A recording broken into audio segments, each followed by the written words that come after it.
Doctor Bhushan Kumar Upadhyay, police आयुक्त नागपूर। मी आपल्याला एक महत्त्वाची अपील करणार आहे। आपल्याला माहित आहे की महाराष्ट्र राज्यामध्ये शासनाने जवळजवळ संचारबंदी लागू केलेली आहे। त्यामुळे मी सगळ्यांना विनंती करतो की अनावश्यकरित्या कोणीही आपल्या घराच्या बाहेर पडू नये। जर कोणी घराच्या बाहेर पडलं तर त्याच्यावर कारवाई होऊ शकतो। तसेच कोणीही प्रायव्हेट व्हेकल नागपूर शहरामध्ये रोडवर चालणार नाही। जर कोणाला काही महत्त्वाचे कामासाठी एसेन्शियल कामासाठी जर गाडी घेऊन जायची असेल तर त्यांनी संबंधित पोलीस स्टेशनकडून पासेस घ्यावे। संबंधित पोलीस स्टेशनला जाऊन ते पासेस घ्यावे। जर एखादा इमर्जन्सी आली, कोणाला लगेच दवाखान्यामध्ये ऍडमिट करायचे असेल तर त्याच्यासाठी पास घ्यायची गरज नाहीये। पण इतर कोणत्याही अत्यावश्यक कामासाठी जर कोणाला गाडी 4 व्हीलर 2 व्हीलर वापरायची असेल तर पोलीस स्टेशनकडून जाऊन पासेस घेणे आवश्यक आहे।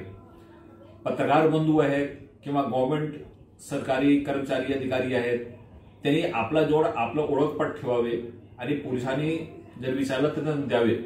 याच्या व्यतिरिक्त आम्ही कोणत्याही प्रकारचे 4 व्हीलर आणि 2 व्हीलर आम्ही रोडवर चालू देणार नाही। सर्व लोकांना विनंती आहे की महाराष्ट्र शासनाचा आणि पोलिसांचे हा जो अपील आहे ह्याला प्रतिसाद द्यावं। हा अतिशय भयंकर रोग आहे, ह्याला टाळण्यासाठी हाच उपाय आहे आणि आपण आता थोडा कष्ट केलं तर ह्या रोगाला टाळू शकतो। त्यामुळे सगळ्यांना विनंती आहे आपण सर्व लोकांनी प्रतिसाद द्यावा, घराच्या बाहेर पडू नये। आवश्यक कामासाठी बाहेर पडल्यास पोलिसांकडून पासेस घ्यावे आणि बाहेर जावे। धन्यवाद। जय हिंद, जय महाराष्ट्र।